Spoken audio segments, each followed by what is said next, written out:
Alors, bonjour, shalom aleichem. Donc, comme ça, on a invité Bar Kamsa. Et ensuite, l'histoire est tragique.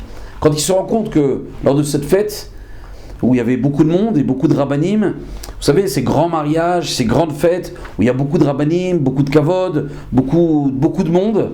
Et voici qu'il voit tout à coup dans la salle de mariage que Bar Kamsa est là, assis dans sa fête. Et là, le sang lui monte à la tête et lui dit: qu'est-ce que tu fais là? Il dit: j'ai été invité, je pensais que, justement, pendant cette fête, tu voulais finalement te réconcilier avec moi. Et là, cet hôte, ce personnage très important, très puissant, très riche, qui fait un grand mariage, qui fait une grande fête, lui dit: il est hors de question, tu quittes ma fête. Et là, Bar Kamsa va essayer de négocier sa présence, désespéré, ne voulant pas subir cette honte d'être ici finalement jeté de cette salle et d'être humilié devant toute la communauté pratiquement qui est présente et tous les rabbinim de l'époque. Et alors, il propose à cet homme de lui payer une partie de la Séouda, de lui payer sa part. Il dit: écoute, je t'indemniserai, je comprends qu'il y a eu erreur, je t'indemniserai sur ma place, sur ce que tu as payé pour que je sois là.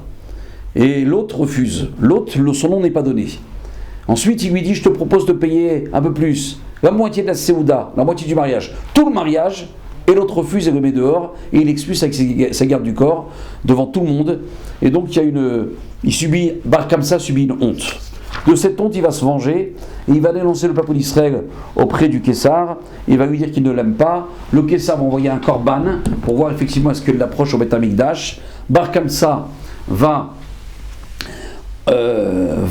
créer un défaut chez cet animal pour que les Chachamim ne puissent pas l'approcher au Beth Amikdash.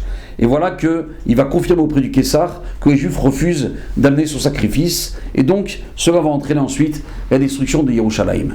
Mais le Maharsha, et c'est là ce qui m'intéresse, on va s'arrêter là-dessus. Vous pouvez relire ensuite l'histoire dans le texte de Gittin. Le Maharsha, il dit, parce qu'il y a plusieurs lectures de ce texte. Le Maharsha dit ici, il s'agit de Kamsa et Bar Kamsa. C'est étrange.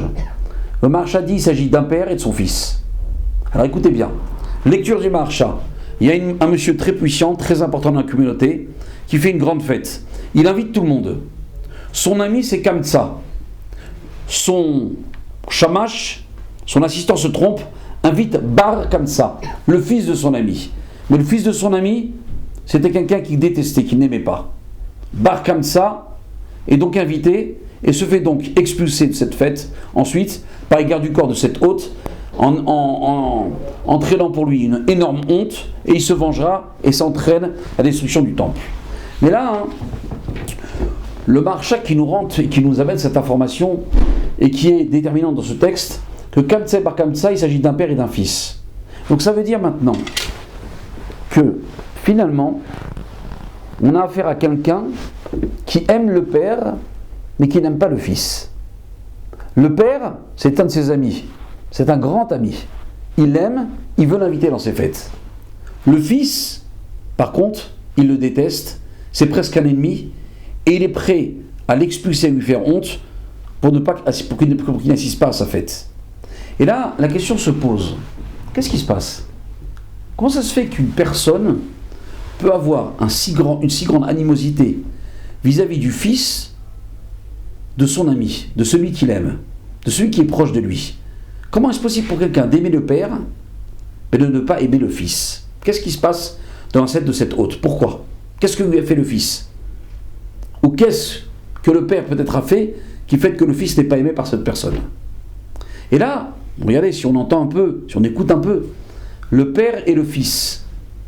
Et il y a une tierce personne qui aime le père mais qui n'aime pas le fils. Alors on peut dire simplement, le père c'est Akadosh Baruch Hu, le fils c'est le Ham Israël.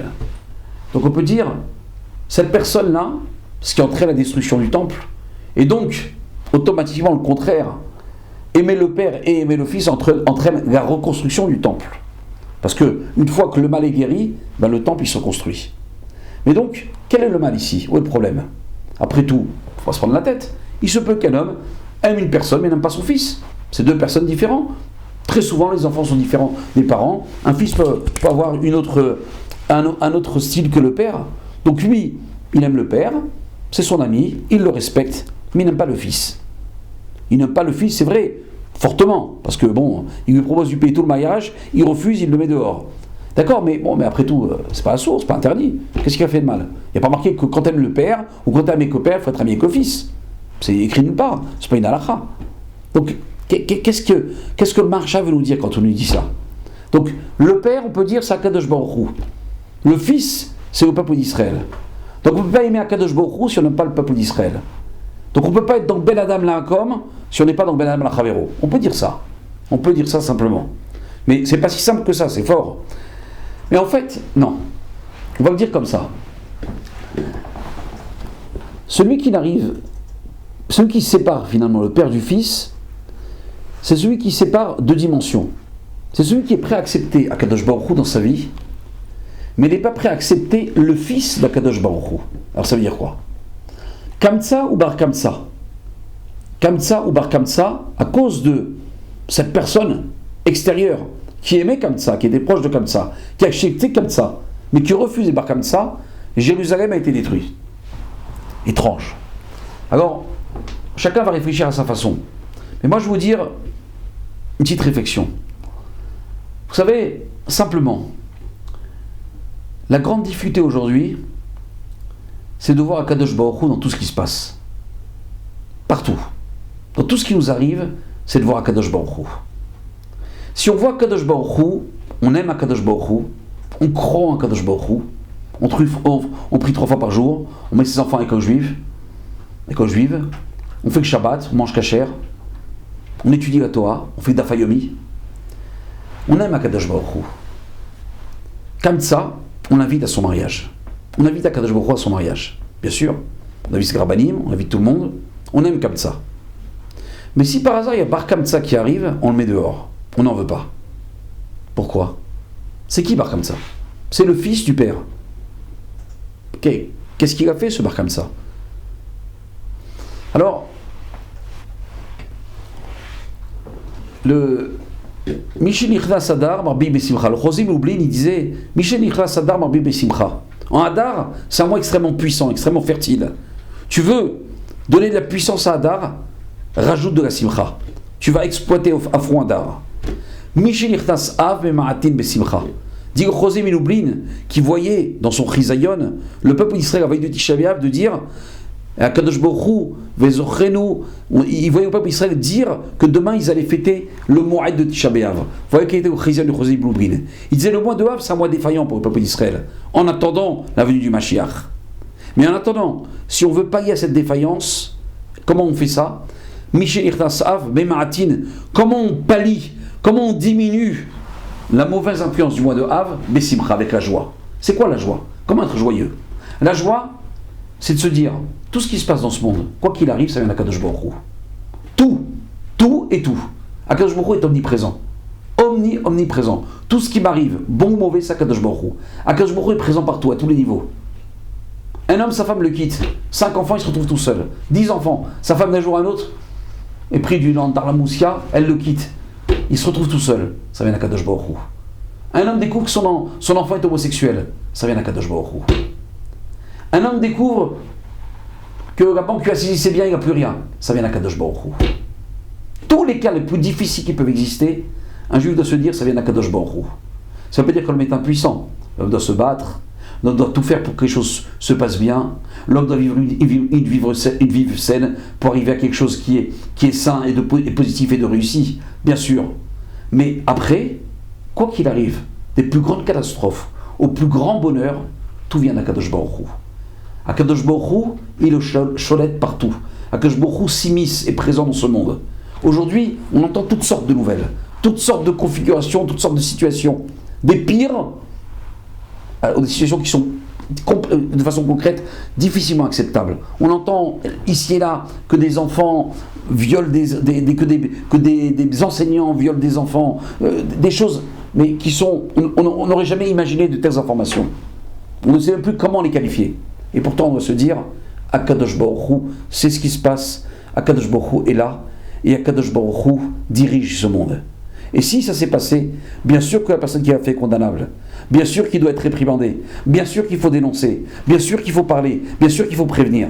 Mais après, tout vient d'Akadosh Baruch Hu. Kamtsa et Bar Kamtsa. On ne peut pas aimer Kamtsa, on ne peut pas aimer le père si on n'aime pas le fils.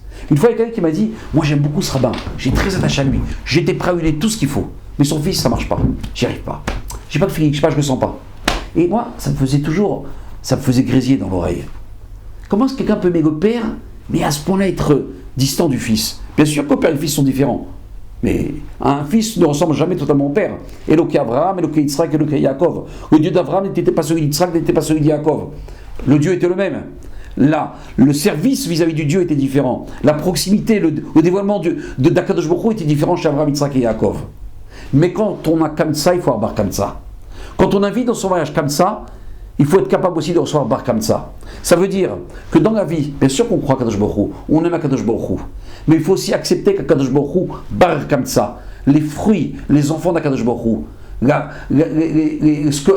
vision qu'on a d'Akadosh Baruch Hu, elle doit être Akadosh Baruch Hu, et tout ce qu'Akadosh Baruch Hu engendre dans ce monde, on doit l'accepter aussi. Comment? Bessimcha. Si on accepte Bessimcha, si on accepte quelle que soit la situation d'être Bessimcha, Bessimcha ça veut dire pourquoi je vais être triste?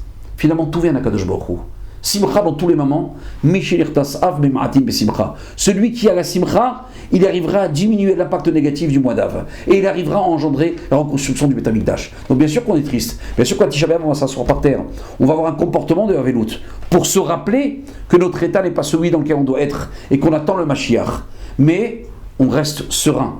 On reste Bessimcha parce qu'on sait que le programme d'Akadosh Baruch Hu va se réaliser, on en est persuadé, et c'est pour ça qu'il faut toujours, quelle que soit la situation, accepter Kamtsa et Bar Kamtsa, Akadosh Baruch Hu et ses décisions et son éclairage dans ce monde, même si nous paraissent fous, décalés, incompréhensibles, et rester toujours Bessimcha parce qu'on sait qu'à la fin, Akadosh Baruch Hu, c'est lui qui décide, c'est lui qui gère ce monde et c'est lui qui amènera la Géoula, le Mashiach, et qu'on comprendra à ce moment-là tout ce qu'on n'a pas compris jusqu'à aujourd'hui.